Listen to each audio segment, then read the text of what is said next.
जी। तो बताओ क्या सब बता रहे थे, ध्यान दो इधर बोर्ड के तरफ। पहले पिछली कक्षा में हम क्या क्या चीज पढ़ रहे थे एक बार हम देख लेते हैं, ठीक है। अम्ल तथा भस्म के गुण के बारे में थोड़ा चर्चा कर लेते हैं।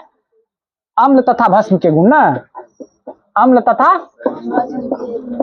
भस्म के गुण, भस्म के गुण। सबसे पहले हम अम्ल के बारे में देखते हैं। अम्ल क्या होता है?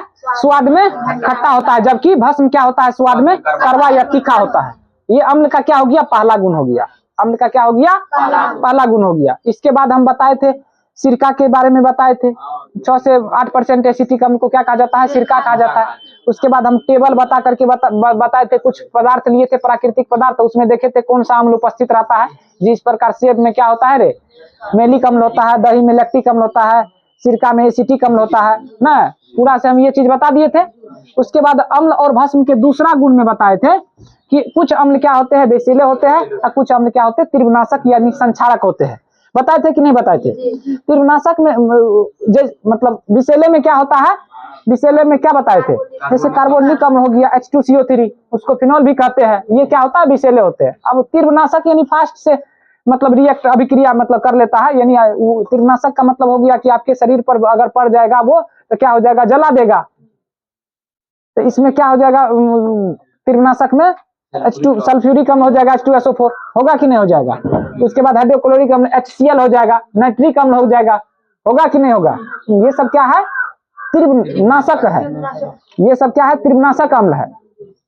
उसके बाद जैसे अम्ल और भस्म क्या मतलब अम्ल विषैला और तीव्रनाशक होता है, उसी प्रकार भस्म भी होता है। कुछ भस्म क्या होते हैं? विषैले होते हैं। क्या विषैले होते हैं बता सकते हैं? जैसे चूना जल यानी कैल्शियम हाइड्रोक्साइड CaOH के होल 2 ना, यानी कहने का मतलब CaOH के होल 2 यही ना, ये क्या होता है? ये सब विषैले होते हैं। बेरियम हाइड्रोक्साइड BaOH के होल 2 ये सब क्या होते हैं? विषैले भस्म है। इसी प्रकार कुछ क्या है मतलब तीव्रनाशक भस्म भी है, जैसे सोडियम हाइड्रोक्साइड, ये सब क्या है? तीव्रनाशक भस्म है यानी संक्षारक है। उसके बाद पोटेशियम हाइड्रोक्साइड ना, उसके बाद लिथियम हाइड्रोक्साइड, बस एक के 2-3 ठो याद रखना है। ये सब क्या है? ये सब है तीव्रनाशक भस्म। तीव्रनाशक भस्म है कि नहीं है? तीव्रनाशक भस्म है, कोई दिक्कत? उसके बाद ये सब क्या है? विषैले भस्म है। ये सब क्या है? विषैले भस्म है। समझ में आया? इस प्रकार दूसरा गुण भी खत्म हो गया। अम्ल और भस्म का पहला गुण है। दूसरा गुण, तीसरा गुण में क्या है बता सकते हैं आप लोग? लिटमस पेपर वाला अम्ल क्या करता है? अम्ल क्या करता है? नीला लिटमस पत्र को क्या कर देता है? लाल कर देता है। नीला लिटमस पत्र को क्या कर देता है? यानी नीला को क्या कर देता है? लाल कर देता है। क्या करता है? नीला को लाल कर देता है। अब लिटमस पेपर को अब लिटमस पेपर के बारे में आप लोग जानते हैं? लिटमस पेपर रासायनिक सूचक होता है। लिटमस पेपर क्या होता है? रासायनिक सूचक होता है ना। इसका रंग कैसा होता है बता सकते हैं? गुलाबी रंग का होता है। इसका रंग कैसा होता है? गुलाबी भी, बैगनी भी कह सकते हैं। क्या होता है? गुलाबी कलर का हो सकता है इसका, या बैगनी कह सकते हैं। लिटमस पेपर का रंग होता है। समझ में आया? तो ये अम्ल और भस्म का पता लगाता है लिटमस पेपर। एक तरीका से इसको कह सकता है सूचक, इंडिकेटर। समझ में आया? तो ये क्या कर देता है? अम्ल। ये अम्ल और भस्म का तीसरा गुण में आप क्या याद रखिएगा? अम्ल नीला लिटमस पेपर को क्या कर देता है? लाल कर देता है। उस भस्म क्या कर देता है? भस्म एक याद रखिएगा, दूसरा फ्री में याद हो जाएगा। भस्म क्या कर देता है? लाल लिटमस पत्र को क्या कर देता है? नीला कर देता है। यहाँ तक समझ में आया? लाल लिटमस पत्र को क्या कर देता है? नीला कर देता है। लिटमस पेपर क्या है? एक रासायनिक सूचक है। सूचक किसे कहते हैं? तो ऐसा रंजक जो क्या कर, जो जिसका अम्ल तथा भस्म के द्वारा रंग परिवर्तन होता है। ऐसा रंजक जिसका अम्ल तथा भस्म के द्वारा क्या किया जाता है? रंग परिवर्तन किया जाता है, उसको क्या कहते हैं? सूचक कहते हैं। इंग्लिश में सूचक को इंडिकेटर कहते हैं। तो सूचक लिटमस पेपर भी एक प्रकार का क्या है? सूचक है। लिटमस पेपर भी क्या है? इसके अलावे भी कुछ मतलब सूचक है। प्राकृतिक पदार्थ है जो क्या है? सूचक है। बता सकते हैं आप लोग क्या सूचक है? लाल गोभी का पत्ता हो गया, हल्दी हो गया, चुकंदर हो गया, और क्या कह सकते हैं? कुछ फूल का जो होता है पंखुड़ी होता है, वो भी क्या होता है? सूचक के तरह काम करता है। यानी ये सब से भी हम अम्ल और भस्म का पता लगा सकते हैं। समझ में आया? उसके बाद और कुछ बताए थे, इसके अलावे भी कुछ बताए थे गंधीय सूचक के बारे में। गंध से पता किया जाता है ना। गंधीय सूचक में हम क्या बताए थे, बताइए? वेनिला इत्र। क्या बताए थे? वेनिला इत्र। वेनिला इत्र। अगर कोई व्यक्ति मान के चलिए अंधा है, अंधा है तो वो इसके द्वारा नहीं पता करेगा, लिटमस पेपर या कह सकता है चुकंदर कह सकता है, उसके बाद हल्दी कह सकता है ना, गोभी का पत्ता कह सकता है, इसके द्वारा वो कलर चेंज होता है। अंधा व्यक्ति कैसे समझ पाएगा कि कौन कलर चेंज हुआ? तो अंधा व्यक्ति क्या करेगा, गंधीय सूचक से पता कर लेगा कि अम्ल और भस्म ना, कौन सा पदार्थ अम्ल है, कौन सा पदार्थ भस्म है, किस पदार्थ का जलीय विलयन अम्ल है, किस पदार्थ का जलीय विलयन भस्म है। ये अंधा व्यक्ति कैसे पता कर लेगा? गंधीय सूचक से। तो आपको गंधीय सूचक कौन है याद रहना चाहिए ना, वेनिला इत्र गंधीय सूचक है। प्याज क्या कह सकता है, ये गंधीय सूचक है। और बता सकते हैं क्या है? लौंग का तेल। लौंग का तेल क्या है? लौंग का तेल, याद रखिएगा ये, ठीक है। लिटमस पेपर के बारे में तो बहुत सबको पता ही रहता है, लगभग में नहीं पता रहता है, लेकिन ये गंधीय सूचक के भी मतलब आ सकता है एग्जाम में। गंधीय सूचक को याद रखिएगा, ये गंध से पता किया जाता है कि अम्ल और भस्म का गुण। समझ में आया? इस प्रकार तीसरा गुण भी खत्म हो गया। चौथा गुण भी हम बता दिए थे। चौथा गुण में क्या बताए थे, बोलिए? अब धातु मतलब अम्ल को धातु के साथ अभिक्रिया करता है तो कौन सा गैस उत्पन्न होता है? Hydrogen gas. ठीक है, देखिए अम्ल का जैसे ही अभिक्रिया कराया जाता है धातु से तो कौन सा गैस? ये हम पहले ही बता चुके हैं, जब अम्ल का परिभाषा बताए थे तो अम्ल क्या करता है, धातु से अभिक्रिया करके कौन सा गैस देता है? एक उदाहरण बता सकते हैं, Zn H2SO4। ठीक है, जैसे ये जिंक क्या है, धातु है, ये क्या है, सल्फ्यूरिक अम्ल है ना, अभिक्रिया करेगा तो ये क्या हो जाएगा, Zn SO4 हो जाएगा। उसके बाद H2 मतलब हाइड्रोजन गैस निकला ना। याद रखिएगा अम्ल क्या करता है, धातु के साथ अभिक्रिया करके कौन सा गैस उत्पन्न करता है? हाइड्रोजन गैस उत्पन्न करता है। समझ में आया? इसी प्रकार आप दूसरा भी ले सकते हैं, क्या ले सकते हैं बोलिए?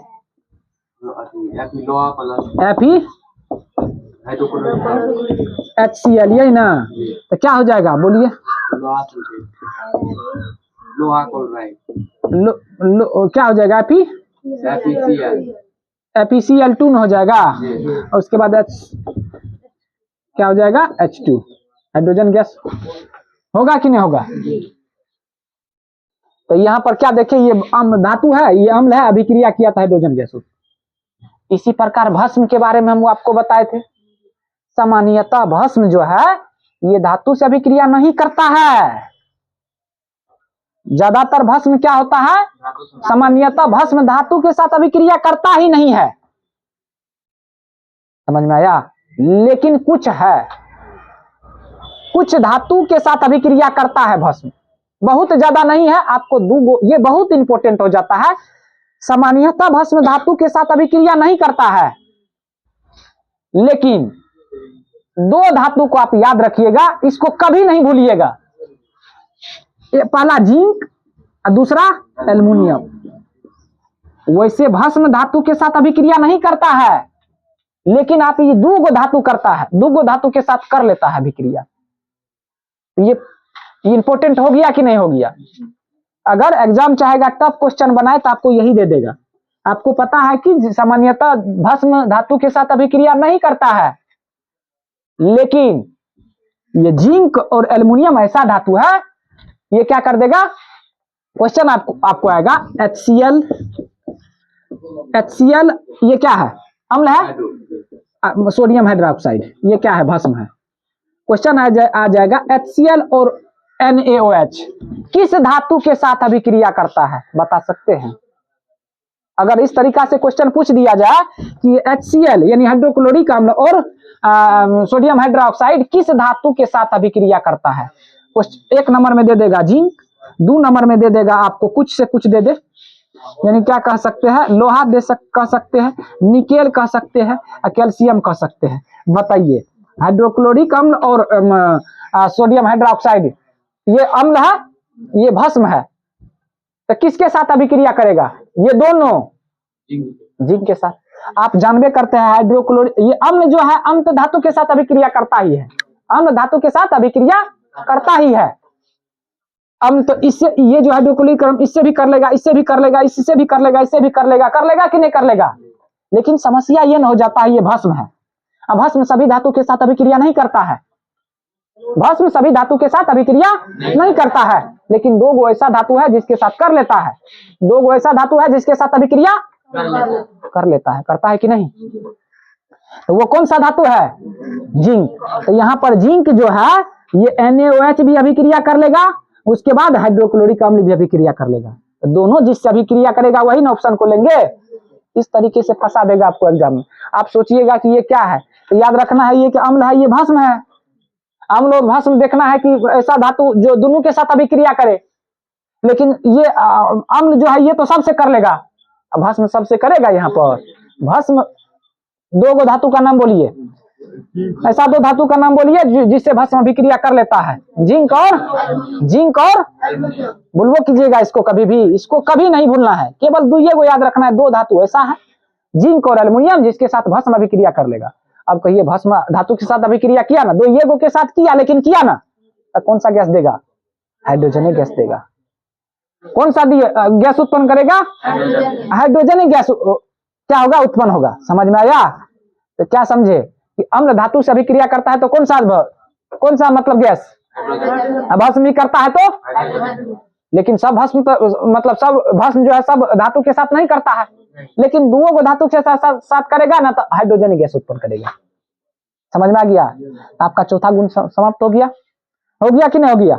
अब पांचवा गुण है धातु के कार्बोनेट एवं बाइकार्बोनेट से जब अम्ल की अभिक्रिया कराते हैं तब क्या होता है, इसको हम आगे देख लेंगे।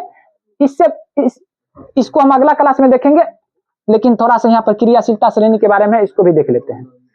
ठीक है, क्रियाशीलता श्रेणी आपको लिखा दिए है, कॉपी में लिखल है कि नहीं है? बोर्ड पर भी यहाँ पर लिखा हुआ है, इसको ध्यान से देख लीजिए। क्रियाशीलता श्रेणी आपको याद करना ही पड़ेगा, कौन सबसे अधिक क्रियाशील है, कौन सबसे कम क्रियाशील है। अगर क्रियाशीलता श्रेणी को याद नहीं रखते हैं तो बहुत समस्या हो जाएगा। वहां पर रिएक्शन भी बताए थे ना, कहां पर बताइए? विस्थापन अभिक्रिया आपको बताए थे, एकल विस्थापन अभिक्रिया, उसमें आपको पता नहीं है कौन ज्यादा क्रियाशील है कौन कम क्रियाशील है, तो कैसे आप विस्थापित कीजिएगा वहां पर? तो ये आपको दो बार हम बता चुके हैं क्रियाशीलता श्रेणी। ठीक है, कल हम इसके बारे में पूछेंगे एक करके खड़ा करके। यहाँ पर देखिए सबसे ऊपर में क्या दिखाई दे रहा है? पोटेशियम। ठीक है, सबसे अधिक क्रियाशील क्या है? पोटेशियम। सबसे अधिक क्रियाशील पोटेशियम। इसका मतलब समझे? ये देखिए पट्टी जो चौड़ा दिखाई दे रहा है तो इसका मतलब ज्यादा क्रियाशील है, अधिक क्रियाशील। क्या हो जाएगा? अधिक क्रियाशील। धीरे धीरे नीचे आ रहा है तो पट्टी देखिए क्या हो जा रहा है, हाँ कम होते जा रहा है ना, तो कम क्रियाशील होगा। ये क्या हो जाएगा? कम क्रियाशील। यहाँ तक आपको समझ में आ गया? सबसे ऊपर में जो रहेगा वो क्या हो जाएगा? अधिक क्रियाशील। अब देखिए ये हाइड्रोजन जो है ना, ये बॉर्डर की तरह काम करता है एक तरीका से कहिए। हाइड्रोजन के जैसे जैसे ऊपर जाएंगे क्रियाशीलता क्या हो जाएगा? घटते जाएगा, बढ़ते जाएगा, बढ़ेगा कि नहीं? लेड से ज्यादा क्रिया रिएक्ट है ये कौन? टीन से भी ज्यादा क्रियाशील कौन है? लोहा से भी ज्यादा क्या है? बढ़ते जाएगा। हाइड्रोजन से ऊपर जाने पर बढ़ेगा, हाइड्रोजन से ऊपर लेकिन पोटेशियम से नीचे आने पर घटेगा ना, क्योंकि पोटेशियम सबसे अधिक क्रियाशील कौन है? सबसे अधिक क्रियाशील धातु, याद रह जाएगा ना। और सबसे कम कह सकते हैं, लेड को कह सकते हैं ना। ये मतलब होता मतलब क्या कह, यहाँ पर ये तांबा, पारा, उसके बाद चांदी, सोना, ये अक्रिय एक तरीका से होता है, यानी नहीं के बराबर ही करता है। ठीक है, देख रहे हैं यहाँ पर धीरे धीरे पूरा से नुकीला हो गया। इसको याद रखिएगा, ये नहीं के बराबर ही करता है। ठीक है, अब क्वेश्चन आएगा यहाँ पर, अम्ल जो है किस धातु के साथ अभिक्रिया नहीं करता है? अम्ल जो है ये सारा धातु के साथ अभिक्रिया नहीं करता है। कॉपर यानी CuHgAgAu, इसको याद रखिएगा। अक्रिय धातु इसको कह सकते हैं आप। ठीक है, जब अक्रिय है तो ये अम्ल से करेगा नहीं, ना करेगा। अक्रिय है तो अम्ल से करेगा। क्वेश्चन आपको यहाँ से आ जाएगा कि धातु जो है, धातु मतलब अम्ल जो है किस धातु के साथ अम्ल अभिक्रिया नहीं करता है। इसको 4 गो को याद रखिएगा।